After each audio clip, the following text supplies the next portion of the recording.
अस्सलाम वालेकुम नाजरीन। आज एनालिसिस विद एजाज महर में हम बात करेंगे, बड़े अहम इश्यूज़ हैं। एक तो आपने भी सुना होगा खबरें कि जो एफएटीएफ में जो ग्रे लिस्ट में डाला हुआ है पाकिस्तान को, उसको नहीं निकाला गया और एक मोहलत दी गई है और अब मार्च 2021 में जो इजलास होगा उसमें फिर दोबारा गौर होगा। इसकी डिटेल भी आपको बताएंगे।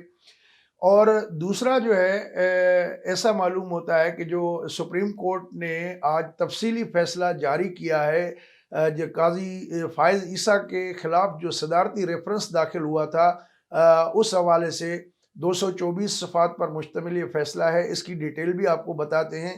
और उसमें भी ये कहा गया है कि सदर साहब जो है वो आइन के ख़िलाफ़ जो है वो रेफरेंस फ़ाइल किया है, आइनी तकाज़े पूरे नहीं किए गए हैं। तो ये बहुत बड़े दो झटके हैं इस हुकूमत के लिए, जो ये कह रहे थे कि जी हम बड़ा सफारतकार जो तो के हवाले से बड़े कामयाब हुए हैं।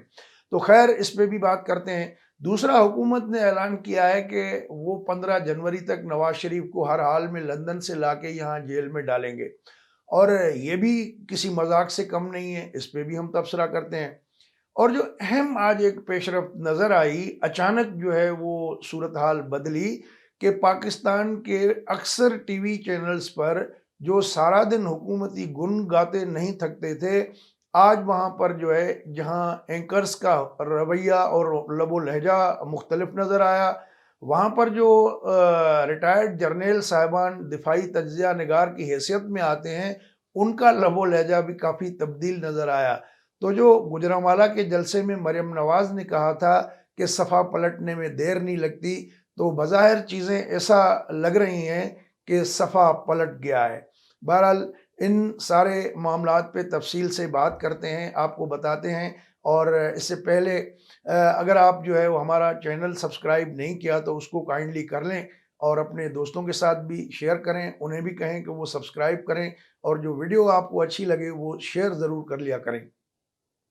सबसे पहले आते हैं एफएटीएफ पे। पेरिस में 3 दिन के लिए इजलास चला। पाकिस्तान को कहा गया था कि 27 नुकात ऐसे हैं जो टेरर फाइनेंसिंग के हवाले से आप उन पे इम्प्लीमेंट करें। यहाँ पर पाकिस्तान में ये बड़े बगड़े डालते रहे कि जी हमने कानून साजी कर ली है, हमने ये किया है, वो किया है, और बस अब पाकिस्तान आज निकला कि सुबह निकला।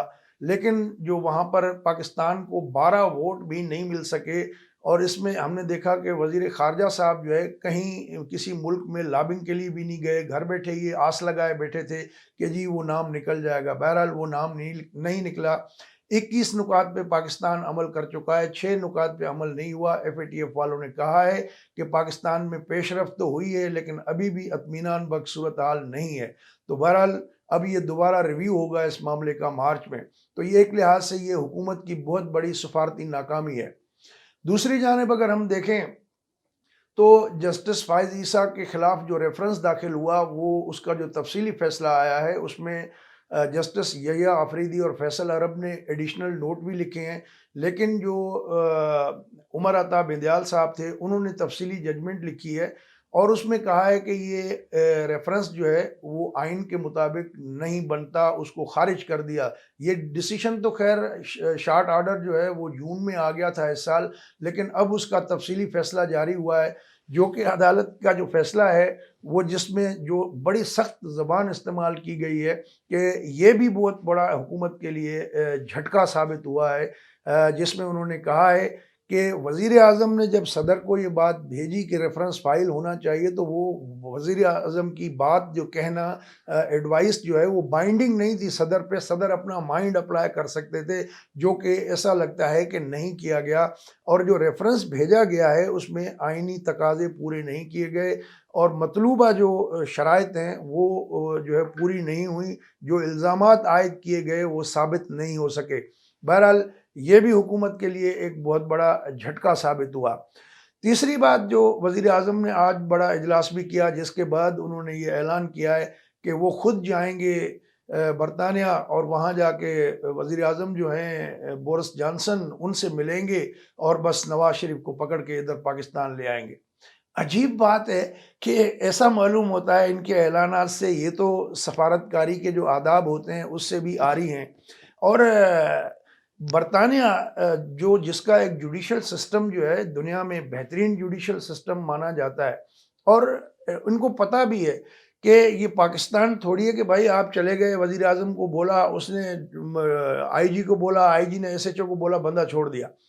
تو وہاں پر ایک پراپر قانونی ایک طریقہ کار ہے جس کو فالو کرتے ہوئے، پورا کرتے ہوئے بھی آپ کو شاید کئی برس لگ جائیں، اور سب کو پتہ ہے کہ نواز شریف کی پولیٹیکل پرسیکیوشن ہو رہی ہے، اور اس حوالے سے جو ہے برطانیہ ایسے آسان نہیں ہے کہ آپ کو فیصلہ کر کے اور نواز شریف کو جہاز میں بٹھا دے کہ جا کے اس کو کوٹ لکھپت جیل میں ڈالیں۔ تو یہ بہرحال حکومت کی ہوائیاں اڑی ہوئی ہیں، اور وہ اس طرح کے باتیں کر رہے ہیں، اوور کمٹمنٹس کر رہی ہیں، اور پولیٹیکل پلینگ جو ہے وہ اپنی کر رہی ہیں، جس سے جو ہے ان کا خود کا مذاق بنا ہوا ہے۔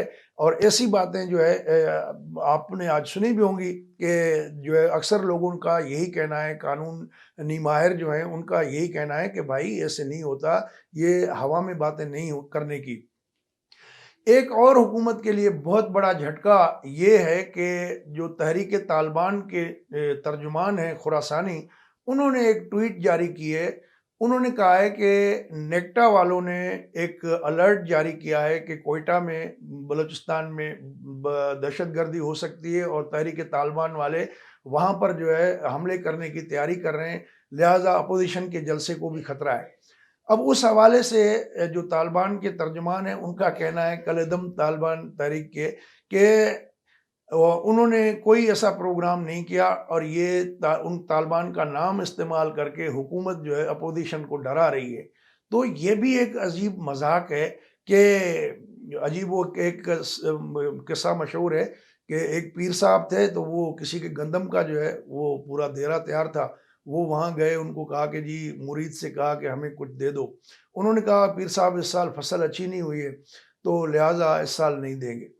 تو مرشد نے جو ہے وہ غصے ہو کے کہا کہ اللہ کرے گا تمہارے اس پورے دیرے کو آگ لگ جائے گی۔ بعد میں مرشد نے سوچا کہ پتہ نہیں خدا کی طرف سے لگے نہ لگے، تو خود ہی لگا دیتے ہیں۔ تو بہرحال یہ تو لطیفے کی حد تک ہے، اس کو مزید سیریس مت لیجئے گا آپ بھی۔ تو بہرحال یہ اس طرح کے واقعات ہیں، یہ تینوں ایسے معاملات ہیں جو حکومت کے لیے ایک بہت ہی خطرناک اور بہت شدید جھٹکے ہیں۔ اور جو پاکستان کے ٹی وی چینلز ہیں اس پہ بھی حالات بدلے بدلے نظر آئے، اور وہاں جو ریٹائرڈ جنرل صاحبان دفاعی تجزیہ کار کی حیثیت میں آتے رہے، یا آئی ایس پی آر نے جو نام پروپوز کیے تھے، ان میں سے لوگوں کا جو تیور ہیں کافی بدلے ہوئے ہیں۔